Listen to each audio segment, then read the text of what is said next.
Hello, friends, and welcome back to Stories About Entitled People. These corporate dudes know the steps, but they don't know the actual work that goes into it.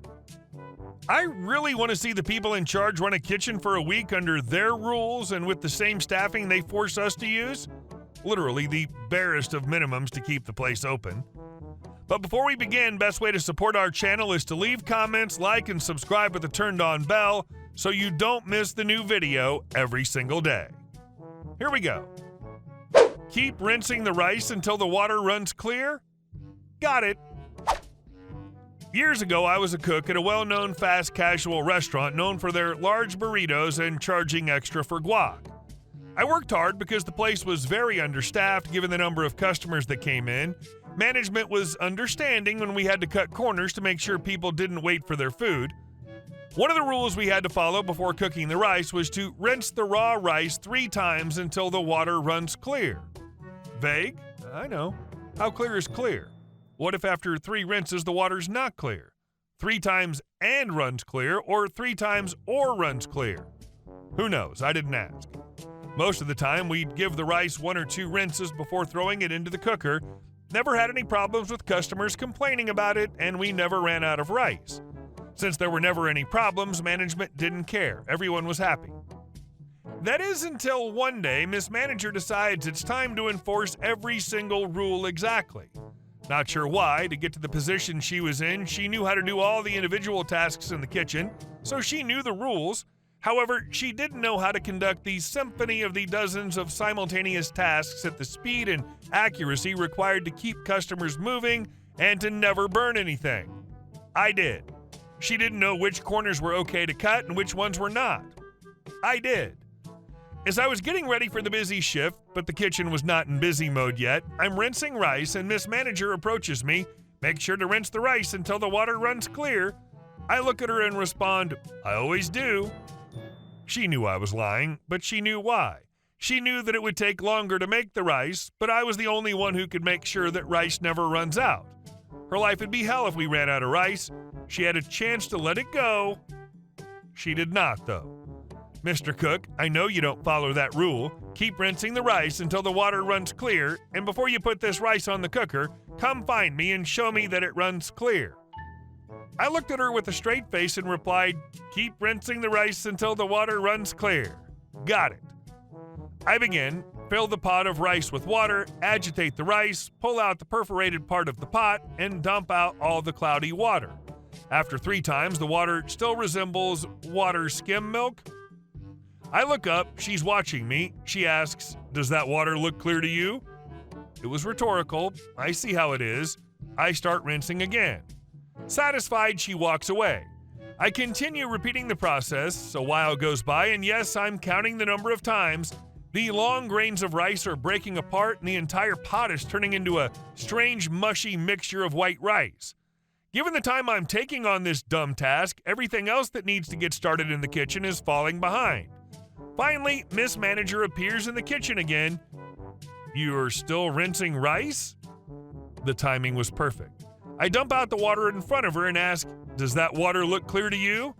As I dump out the precursor to slightly watered down horchata, she softly says, no. I step away from the sink. How many times do you think I've rinsed this rice, I ask. 7, she answers. No, try 37. I wasn't joking. I've rinsed this rice 37 times and the water is not running clear to your satisfaction. Should I continue? She looks at the rice, knows it's unusable, and that she's lost the fight. On one hand, she can't tell me to keep going because the ground-up rice was only a few rinses and a cook away from becoming grits. On the other hand, she can't tell me to stop rinsing because then she would be in violation of the sacred rice rinsing commandment. Additionally, she can't fire me, otherwise the store couldn't open. She scheduled me to work the entire day, and she sure knows that she couldn't do what I do in the kitchen. Fine, she relents. Get back in there and make sure we're ready when it's time to open. I laughed to myself as I went back to work. I win. And our next story. Suing my HOA. We are young, first-time homeowners, and we moved into an upper-middle-class neighborhood with an HOA. When we met our real estate agent, she assured us this HOA was basically inactive and only existed to do lawn maintenance and landscaping in the common space.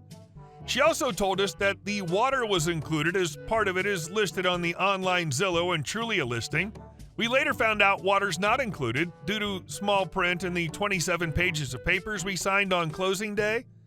We ended up buying the house, closed the deal in July of 16. Not 2 weeks after we closed, we noticed the lawn care leaves a lot to be desired. The yard is 0.25 acres, and they mow about 0.5 acres of one patch. No weeding or edging at all. We also noticed that they spray pesticides and herbicides and put up a sign requesting they not spray.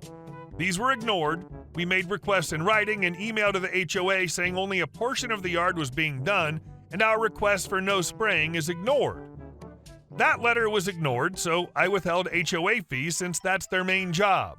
I then started getting harassing letters from the HOA about our fees and the backyard fence not being in compliance and some arbitrary rule they made up, nothing in CCRs regarding fences that applied to mine, and I own the land they wanted to claim for their neighborhood.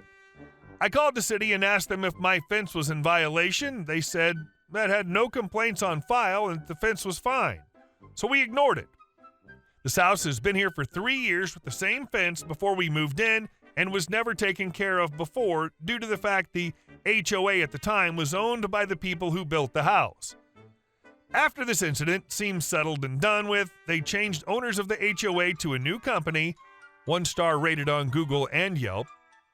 The new company has not brought up the fence and has instead started harassing us immediately about my vehicle in front of my house on the street. Street parking is allowed and everyone does it, which I use to tow my ATV into the OHV riding areas. I keep the ATV parked in my garage. It's a Jeep Wrangler with a cargo bed, nothing commercial, just an average Jeep. There are several others in the neighborhood, and they're no different.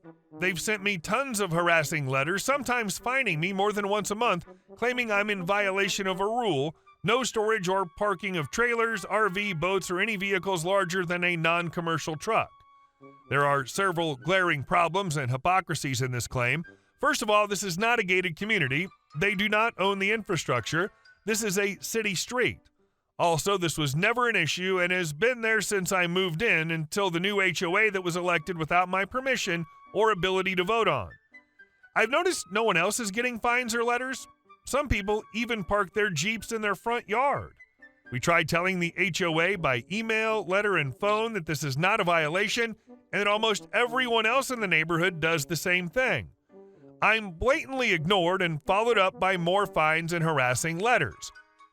I've taken pictures of commercial vehicles towing trailers parked in the neighborhood as well as commercial-sized pickup trucks as evidence, my neighbor's Ram dually, etc. Other rules are not enforced either to other members of HOA. There's a rule about no satellite dishes, and lots of people have them.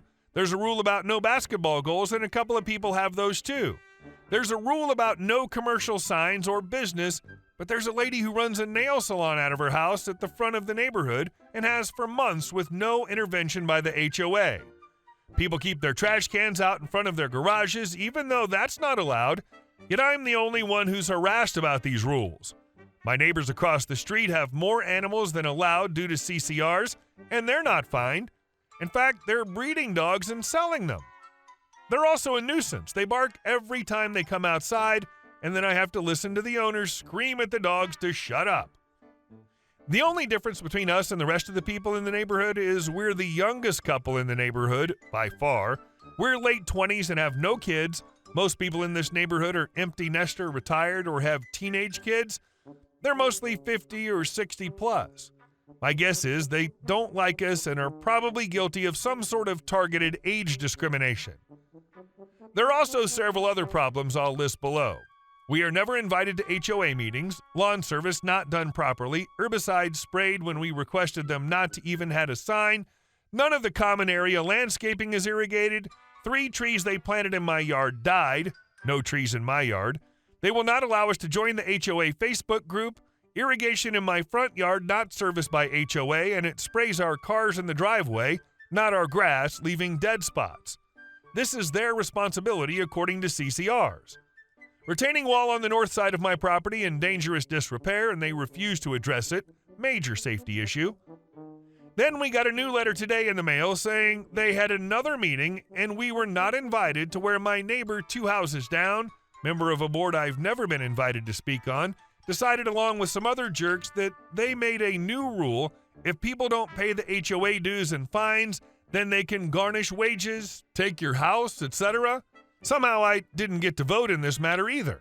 According to the new resolution and certificate of adoption they mailed me, I've sent letters requesting repairs and maintenance to be done only to be ignored.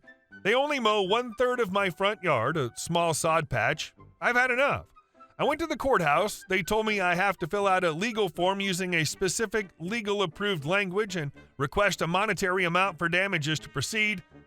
I really just want to be dissolved from the HOA. I'm happy to mow my own lawn, save $480 a year, but after all the harassment, time wasted, and being blatantly ignored, I'm very emotionally distressed by this. So's my wife. She's very anxious, nervous about the situation, and this is interrupting our ability to feel comfortable to have children and feel stable in our home instead of feeling financially threatened and intimidation tactic threats to steal our home. I feel like even though I pay almost $2,000 a month in my mortgage and $4,000 a year in property taxes, this HOA has turned into a bad landlord who not only doesn't do their job, but they threaten and harass me on a bi-weekly basis. We sued for non-punitive damages and legal fees. You can't do it without a good lawyer, so we hired one. The judge was on our side, we got our refund, and the HOA board never bothered us again. Hey guys, thank you all for watching the video. I'll see you in the next one.